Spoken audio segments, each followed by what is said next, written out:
time does not exist.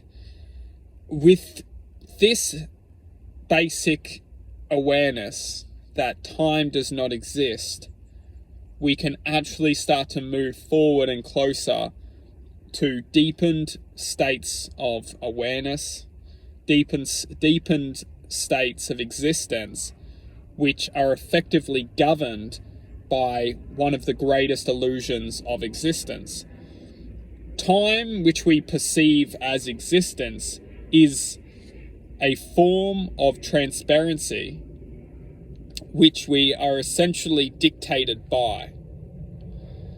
When we can see that this reality is effectively coded for us to become aligned to that certain code or that certain predicament, we eventually become enslaved within that perceptual field of existence. It's not to say that this is a negative thing, but what we can say is that time, at least as we know it, is effectively only a part of something. It is not something, it is a part of something. And with saying this, we can start to analyze and become aware that within this something exists something greater. And that something greater is what we can reflect as infinity or infinite existence. That infinite existence is effectively where time is sourced from, yet the time, at least which we know, is only a reflection of that source. So when we are effectively within this reality, going with the knowing of time, the knowing of past, the knowing of future, all we are doing is sourcing predictability. Not just predictability, but we're also sourcing the existence of basic mind mechanisms which are effectively keeping us evolving around this, what we could call the time loop. And that time loop is effectively, literally speaking, it is coercion. And coercion has been programmed to create the mind manipulation of the human being. This is not negative, it's just very basic principles which must be in place in order to create coercion for the human development as a consciousness, as a collective.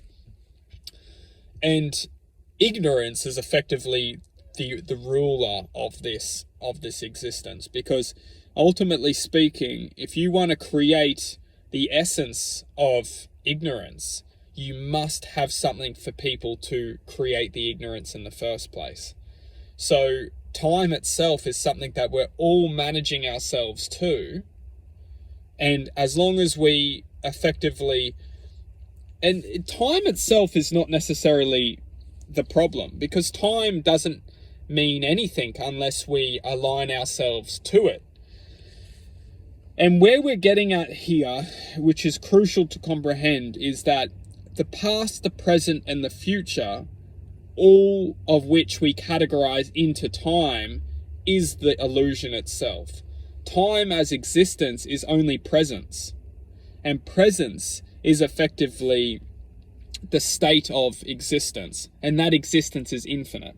So it's not necessarily that time does not exist, because presence, infinity, is what we're experiencing, but the illusion within time of which we're governed by, which is past, present, future, is all the great coercion for us to essentially categorize ourselves to, which is ultimately reflecting and very much impregnating fear within ourselves, because we are all categorizing ourselves into this existence, which then ultimately creates the reflection which we then judge ourselves by. It's all very sophisticated, and it's all very much highly it's very sophisticated, very, very sophisticated, and that's why we must gain the inner knowledge to see life from that infinite point of, it's not necessarily from the infinite view, but definitely looking at life from a different angle to see what's truly happening within this human experience.